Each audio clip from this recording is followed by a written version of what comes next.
نیند اگر نہ آئے تو یہ دعا پڑھیں۔ مسند احمد میں ہے کہ ہمیں رسول اللہ صلی اللہ علیہ وسلم ایک دعا سکھاتے تھے کہ نیند اچاٹ ہو جانے کے مرض کو دور کرنے کے لیے ہم سوتے وقت یہ پڑھا کریں: بسم اللہ اعوذ بکلمات اللہ التامات من غضبہ وعقابہ ومن شر عبادہ ومن ہمزات الشیاطین وان یحضرون۔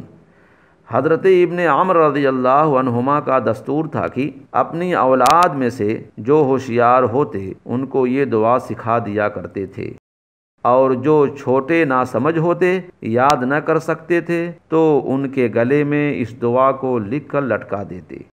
بحوالہ ترمذی، ابو داود، نسائی، تفسیر ابن کثیر۔